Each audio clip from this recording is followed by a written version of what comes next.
Hello, everyone. Welcome to Anime Dartboard, the segment of the podcast where we review a maximum 350-minute anime that has been dubbed in English because it's just more convenient that way. And last week, we got to Boogiepop Phantom, the original early 2000s adaptation of one of the most influential light novels of all time. I assume, of course, that everyone watched Boogiepop Phantom like you were supposed to. You all listened to Boogiepop Phantom, so I don't need to give a synopsis.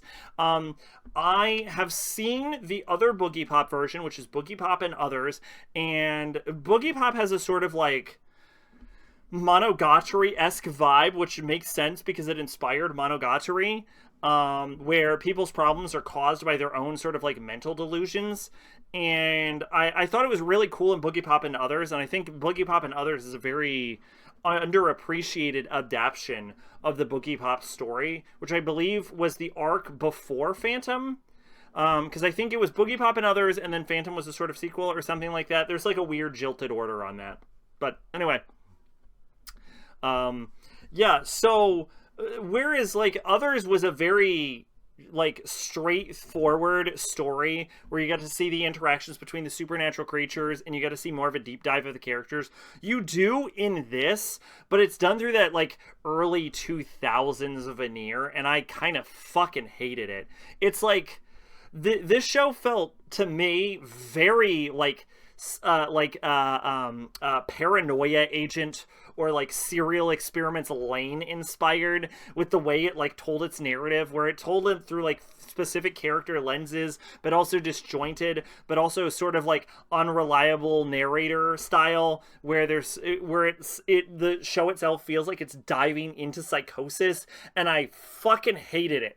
Because I hate that sort of like psychological horror, you don't know what's real kind of thing, because it just feels like cheap random bullshit happening on the screen for the sake of cheap random bullshit happening. I can definitely say Boogiepop and Others was not like this, but yeah, the sort of like paranoia agent, Surreal Experiments Lane vibe from Phantom was fucking not it for me. I think some episodes were better than others. I think the girl that created Butterflies was a sort of interesting character. I don't think it was like all bad, but like mostly this was a show that I was watching just waiting for it to fucking end. Also, there's like a clone of Boogiepop in this, so you don't get real Boogiepop, which is disappointing because real Boogiepop is actually an amusing character. So yeah, that's Boogiepop Phantom. I was not into this. I was actually really disappointed that this was the route it was taking. It was very common in like the early 2000s and like late 90s to go this like sort of psychological, disjointed, psychedelic route. But like, the fuck was that a period of time that annoys the shit out of me. And I did not feel any less annoyed during this, because it feels like they're trying to make a show interesting by making it inscrutable, but that inscrutability is a specific reason why I'm detached from the events happening in the show.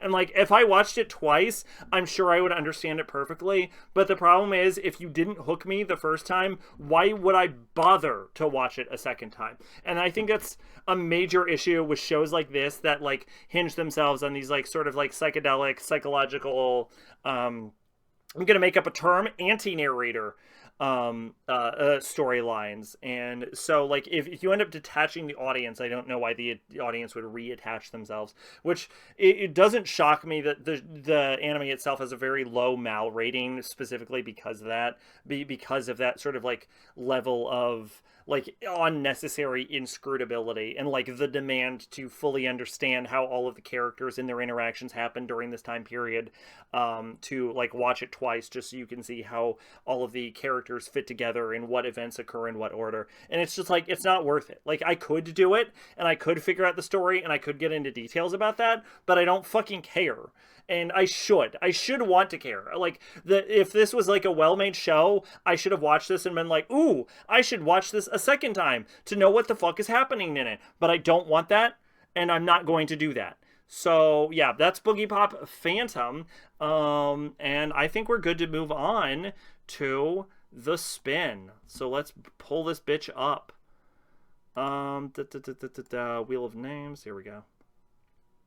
All right, what do we got? shuffle, shuffle, and shuffle. Oh, also I've been watching like some anime recently.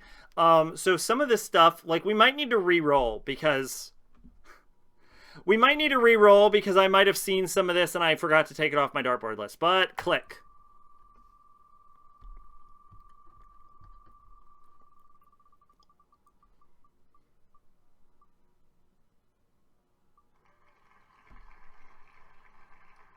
All right, Shuten Joji is a famous historical figure from Japan.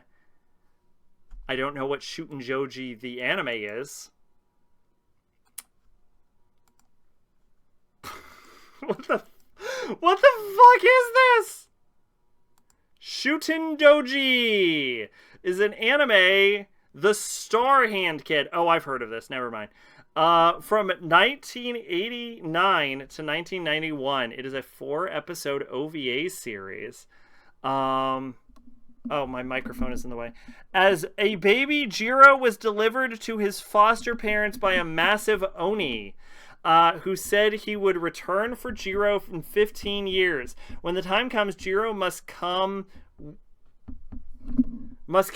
with enemy Oni, dark cultists, and their minions while attempting to protect both his parents and girlfriend from their depredations. Ultimately, he must embark on a journey through the past, future, and other dimensions to embrace his destiny as Shuten Doji Reborn. Oh, is this a Go Nagai work? Okay, interesting. That would explain why it's on here.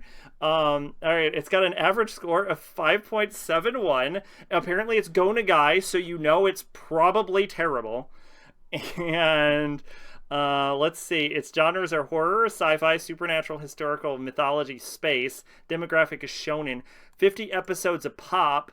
At 40 is 200 minutes. So it's actually a relatively long show. This would be the equivalent of a 6-episode anime.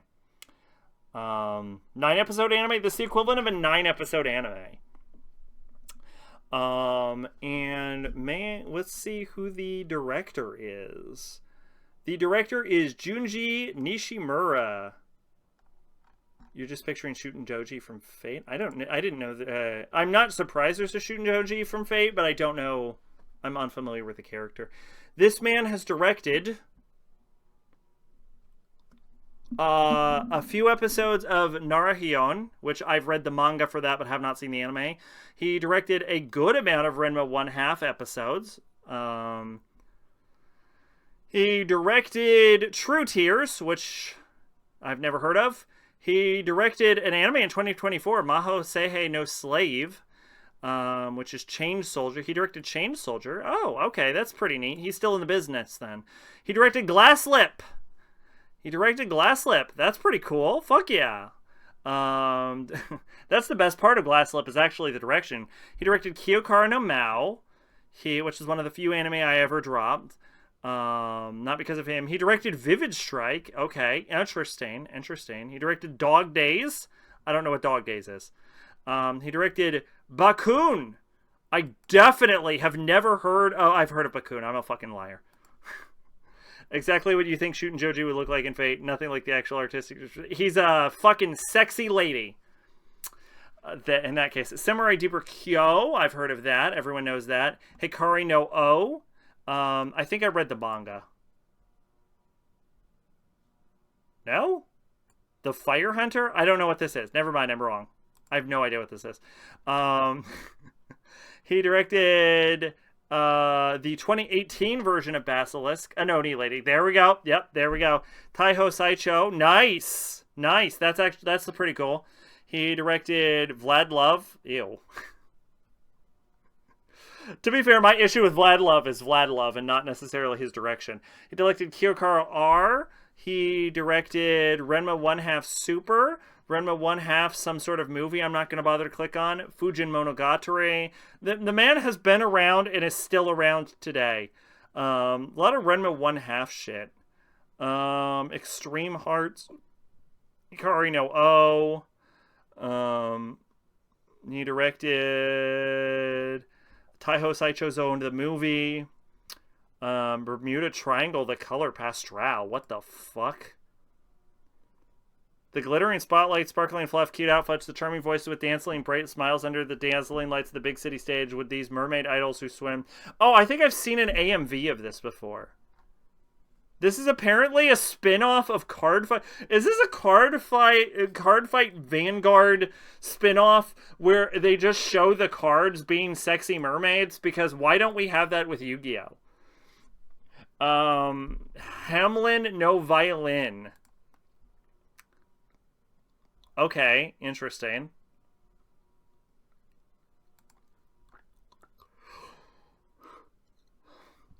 Yeah, he's directed a D1 Devastator, which is apparently an OVA. I didn't think. He directed Mars. He directed Pro Golfer Saru, Daibutsu Kankyo Kaigi,